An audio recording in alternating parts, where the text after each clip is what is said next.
What's going on, guys? I hope you're having an absolutely amazing day today. My name is Steve. Thank you so much for stopping by my channel. Today I'm going to be right into something that I've had on my list for quite some time now, and that is Hadrian's Wall. I've actually had a ton of people recommend that I check this place out, but honestly, I know next to nothing about Hadrian's Wall. But the other day I was reacting to the sycamore gap tree unfortunately being chopped down, and I realized during that video that that tree was actually along Hadrian's Wall. And so I was thinking at that point, I definitely need to learn about the importance of Hadrian's Wall, what it was originally for, and just understand the significance of this wall. And I just thought this would be a great time, considering I just reacted to the sycamore gap tree unfortunately being chopped down. So anyways, guys, like I was saying, I know next to nothing about Hadrian's Wall, and I'm very curious about the subtext here,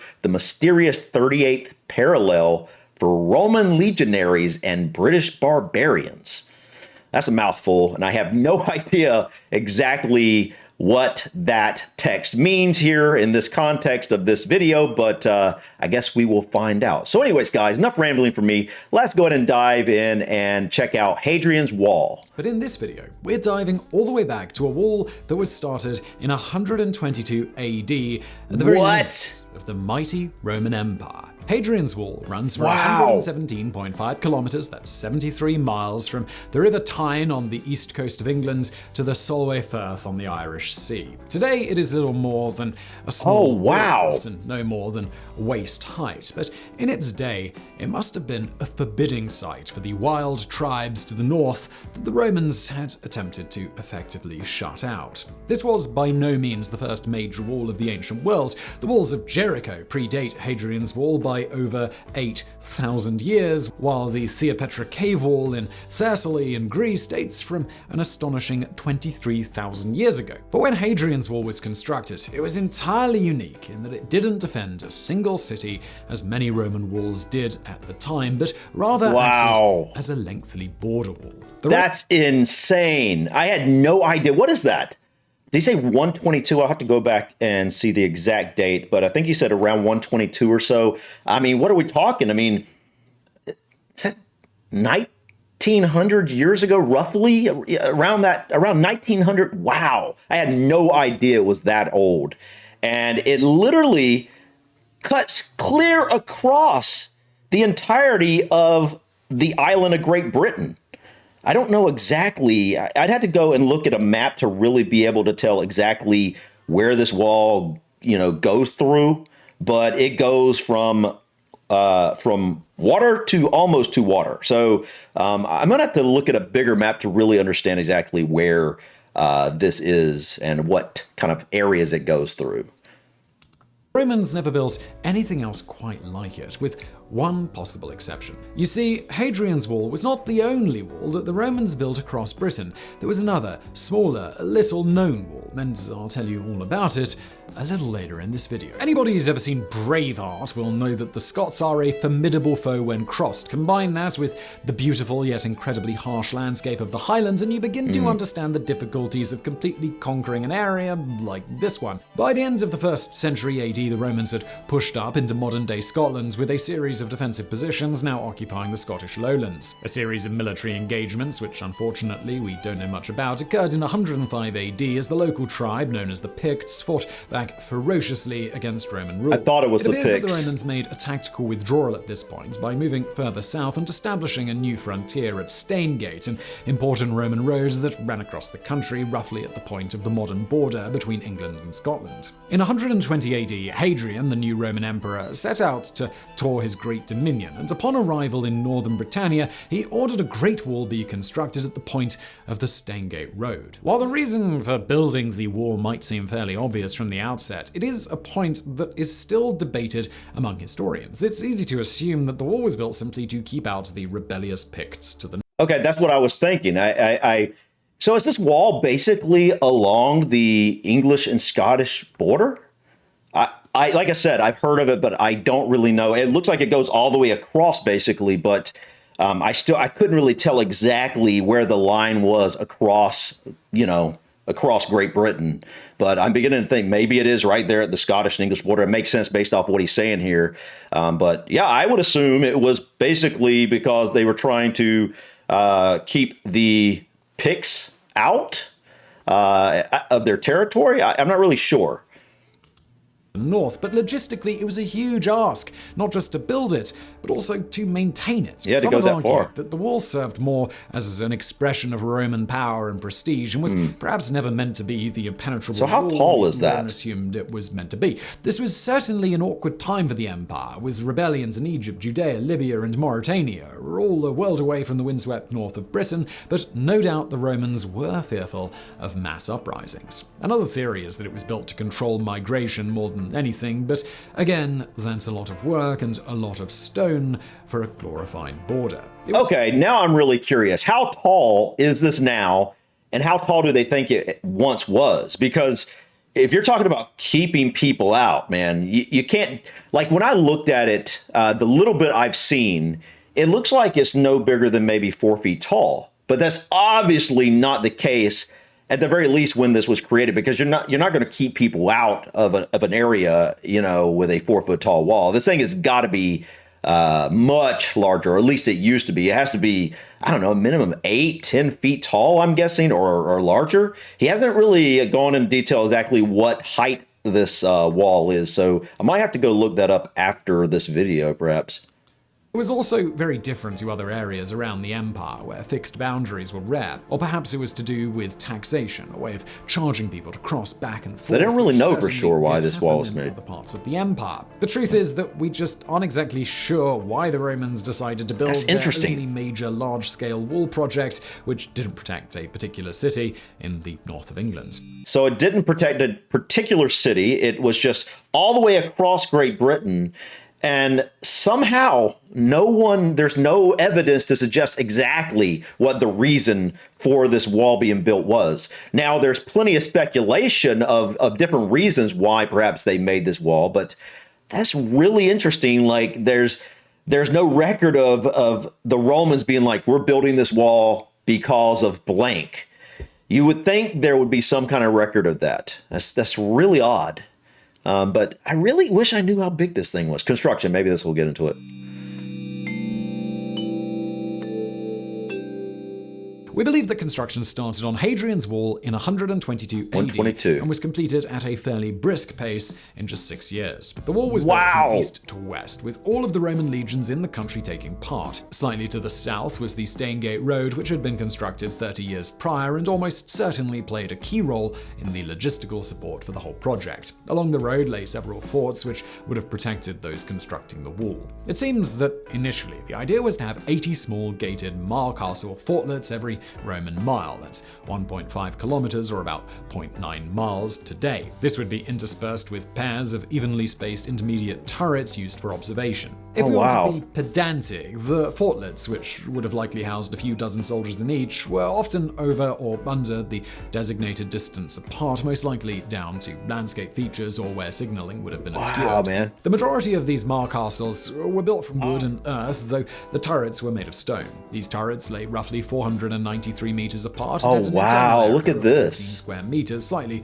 smaller than your average. Okay, this was much bigger than I was even thinking. And that they weren't all uniformly the same. 3 different Roman legions took part in the construction: the 2nd Augusta, the 6th Victrix, and the 20th Valeria legions, and we believe that this resulted in slightly different designs and inscriptions. These were not enormous differences, and much of them centered on the orientation of the doors, but also the thickness of the walls. The north-facing wall was always the thickest, but archaeologists have found 2 separate measurements for the width of the remaining walls, either 0.76 meters or 1.1 meters.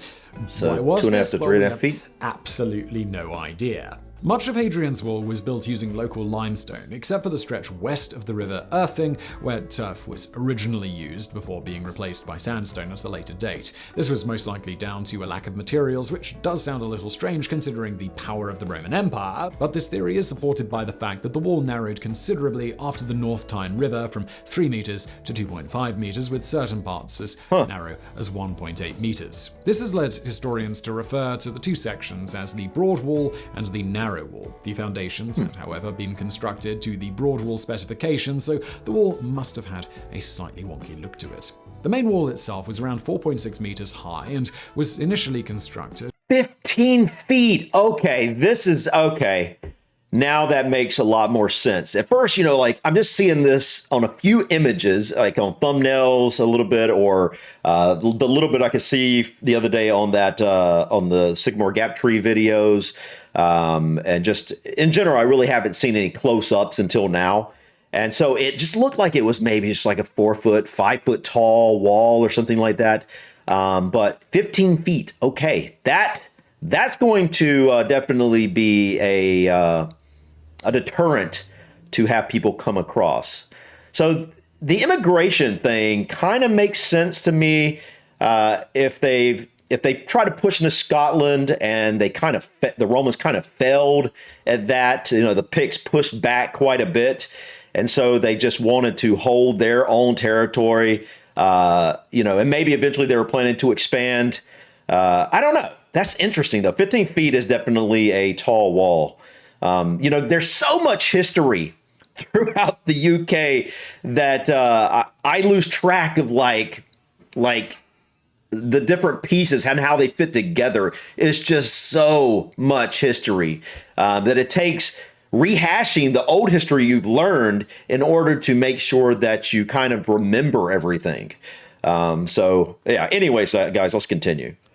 With a clay 15 bonded feet. rubble core and mortared dressed rubble Okay. stones. This looks like a good sized wall. Of an old worn stone wall, but it seems that this technique made it vulnerable to collapse and it was frequently repaired with a mortared core.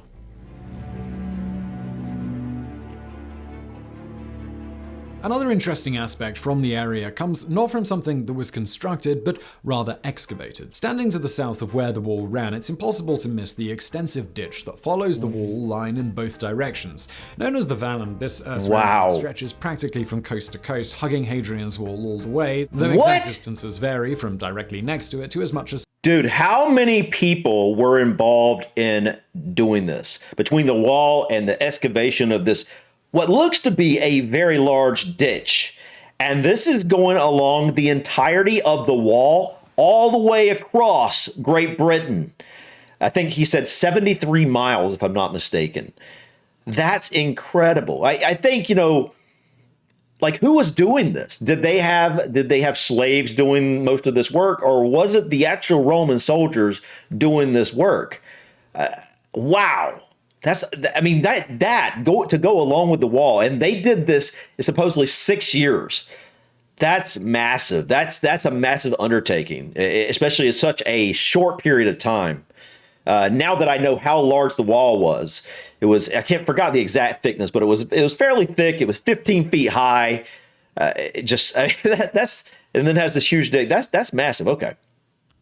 700 meters away. The purpose was almost certainly an extra line of defense, though intriguingly, it again remained completely unique throughout the Roman Empire and along its borders. The ditch is roughly 6 meters wide and 3 meters deep with a flat bottom. On either side are two mounds about 6 meters wide and 2 meters high, around 9 meters from the ditch itself. It's generally accepted that there would have been certain crossing points, probably close to forts, where bridges would have been placed across the Vallum. 10 feet deep, 20 feet wide, 73 miles or so long.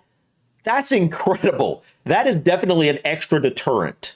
It's going to slow any armies that are coming at you down. That's before they even get to the wall itself that is 15 feet high. Yeah, man, what were they trying to do with this? I mean, those ideas he suggested, all the different ideas he had, I mean, any of those could make sense.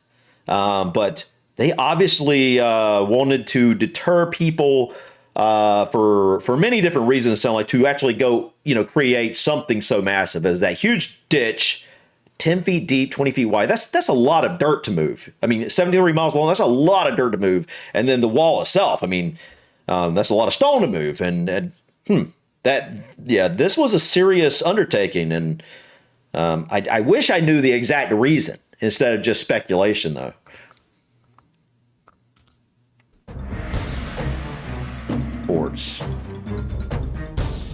It seems that the Romans were not against the odd change of plan along the way. Not long after construction had ended, around 128 AD, it was decided that 14 large-scale forts would be added along the wall, each of which would house between 500 and 1,000 auxiliary troops. However, It seems that a number of them were built directly over some of the Mar castles or turrets. Whether this was down to a misjudgment in the defensive needs or simply a reorganization, again, we just don't know. Very little remains of these forts today, with a few exceptions. One, built around 124 AD, lies close to present-day Bardon Mill in Northumberland and has been associated with a variety of names over the years. It was also close to a small civil settlement where the ruins are still visible today, including the so-called murder house where 2 skeletons were discovered beneath the floor, laid well after the construction of the building. Another of the better preserved forts is Salerno, located within the grounds of the 18th century country house Chester's. This was a particularly important fort as it housed one of the Roman cavalry units as well as guarding across the North Tyne River. Today, you can still walk through. Hold on, guys. I want to see this. So you can walk. Oh, yeah, you can definitely walk in this. Wow, man. So that is about 1,900 years old, something roughly 1,900 years old. About that. Wow, that is extremely well preserved. So I wonder if has this been fixed up a little bit, or is this how it was found? I can't imagine it was found in this good of condition. That's excellent condition. So, wow. I'd love to visit a place like this, I mean, I've never visited anything that ancient, at all. I mean, I visited some old temples in Asia, I guess, so maybe, yeah, I mean, now that I think about it, I guess I have, but this is just very unique, and this is obviously much closer to my ancestors' history, obviously, than anything in Asia. So this is obviously more important to me. I just find this much more interesting because, it's closer to home because it's related to, my ancestors' homeland. So. Lastly is the fort at Vindolanda, again near to present-day Bardon Mill, which remains in not only remarkably good condition, but was also the site of one of the most exciting discoveries in Roman Britain. Roughly around the size of a postcard, the Vindolanda tablets are a set of wooden leaf tablets discovered in 1973 on the grounds of the Vindolanda fort. At the time, they represented the oldest surviving handwritten documents in Britain and covered a huge variety of topics, from the construction of new forts to an invitation to a birthday party held in 100 AD. Are you serious? That's incredible. All right, guys. So that's just something I'm always asking, to recommend things to me that you think I'd find interesting.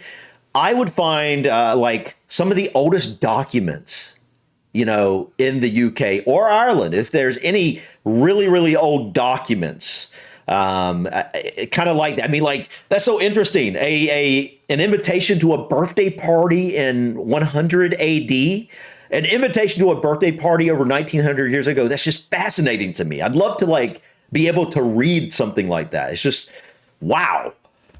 But yeah, if you have anything like that, feel free to drop it in the comments. I love those types of recommendations. I always bookmark your recommendations and try to get to them at some point. But anyways, guys, let's go ahead and finish this up. A new wall.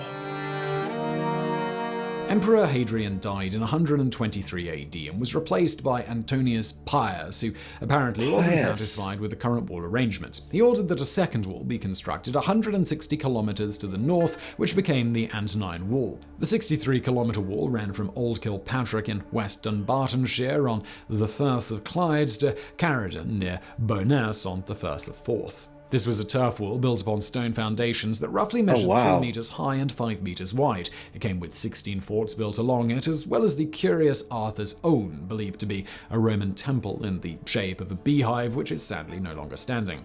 The reasons behind the Antonine Wall are a little mysterious. We can presume that it was constructed to help placate the tribes further north, but it's clear that it provided far less protection than the much better built Hadrian's Wall to the south. The Antonine Wall took 12 years to construct and was abandoned just 8 years after its completion. This wall garners far less attention than Hadrian's Wall, probably for the simple fact that there's not much of it left, but it was still quite an achievement. All right, guys. Yeah, this was definitely interesting. Definitely learned a lot. I knew nothing about Hadrian's Wall, and it really is very impressive that this was built 1,900 years ago. This went all the way across ocean or from 73 miles. It's just impressive. That's amazing. And it only took 6 years, and it had that large ditch along with it. And they built another wall. I forgot exactly where, but up a ways somewhere. I'm going to look exactly where this is or these were located at. But yeah, this would be an interesting place to visit. And I can't believe it's still all there. It looks like it's no more than 3 or 4 feet here. So have people just took the stone over the centuries and used this stone to build other things? And that's what's happened to it? Because obviously if this was 15 feet tall, this is no longer 15 feet tall, obviously. So what happened to the stone? I'm guessing just people over time took it to build buildings and whatever they decided to use the stone for, because I don't see along these pictures, I don't really see the stone on the ground anywhere. So obviously it's been taken away.